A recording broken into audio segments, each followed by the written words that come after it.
Yeah, so first question would just be, how is the city preparing for growth? And also, I guess an addendum to that would be, what kind of growth are you anticipating in the future? I mean, we've already seen a roughly 12% increase in the population from the 2020 census.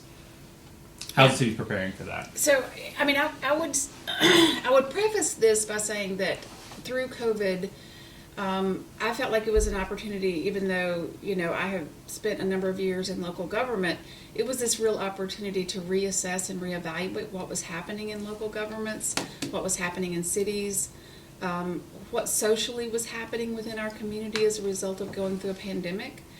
And so I really researched and Googled a lot of things that were happening around the country in terms of what people were choosing. In order to provide services to citizens, you really have to know what they want. And what I was seeing is, a lot of people were moving out of big cities, moving into places where they had more access to outdoor activities, just because they could be more active and be protected more from any type of viruses or closed door kind of places. So, what I started seeing is people wanted to be able, they liked once they had the opportunity to work remotely, a lot of folks wanted to do that.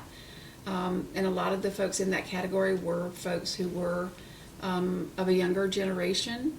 And so it really, when I started looking at some of the places that people were moving to, the Southeast really came up as being a great location, and specifically Johnson City as being this incredible location, at least for me when I was looking at moving, because of the outdoor amenities, the outdoor beauty that we have here, the Wi-Fi, the university, the hospital network. And then when you start looking at that research and what people are looking for, the trend is definitely going toward us expecting in Johnson City and in the region to have a large population of people that move here. The cost of living is lower than it is in a lot of the places that folks are moving from. I experienced a situation where there was a lot of growth without the planned infrastructure put in place. And when I say infrastructure, I'm not just talking about roads and not just talking about sidewalks, roads, transit. I'm also speaking about public safety, schools, our 911 services. So I am going to recommend, as part of the upcoming budget, that we do a growth management study. Okay.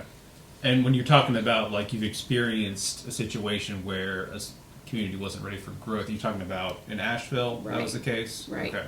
I think that having the infrastructure that would support growth, and again, I would expand, that infrastructure as being the financial infrastructure to support it. So I think we're going to grow, our population is going to grow, I think our tourism population is going to grow, so figuring out a financial way to be able to support having more tourism so that it benefits the people who currently live here. I think being able to have expanding our the density and still protecting stormwater, the negative impacts associated with stormwater is really important. Some communities will call this like a comprehensive plan. I like talking about it in terms of growth management plan, because it is going to happen, and it is going to impact the quality of life for a lot of our citizens. So setting up a plan where each of them can get engaged in the pieces and the components of that plan to make sure they still feel like they are part of the community, that it's growing in a way that they feel connected to the city, connected to their community, and still want to call this home. And what would that help the city identify? I mean, would that be basically like a blueprint for development going forward? So I think it would be in many pieces. There would be a section that would be development moving forward. We would identify the areas where we see growth happening. We would identify roads that need to be improved, places where additional school capacity may be needed. We would look at funding sources and revenues to help make those things happen. We would look at our public safety network both police and fire, EMS, 911, to make sure that that we have those components in place to help deal with coverage or deal with growth and still provide the coverage and the response times that people need to have in order to feel safe. I think we want to know that we're keeping up with our parks and recreation systems in a way that people still feel the quality of life that come from being able to utilize those facilities. I think we want to know that we have adequate parking in downtown. We want to know that we have the beautification, that we're still an attractive place, that we don't end up not having services in place to deal with litter.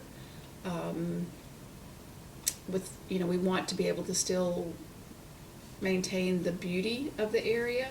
So I think it's really sitting down and looking at all the services that we provide and making sure that if we grow at a scale of potentially 20,000 people over 10 years, are we going to be prepared to deliver the same level of service, quality of service to our citizens? Yeah, so it's basically going down a list, looking at each of the individual services that the city provides and deciding, is this in a place where it can sustain an additional 20,000 people, and what do we need to do to get it to a point where it can? Yes, Essentially, and okay.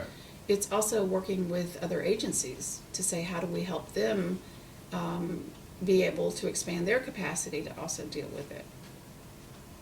Gotcha. And the model of revenue that comes from that growth needs to be able to sustain itself so that it happens naturally and that it isn't borne on the backs of our existing residents.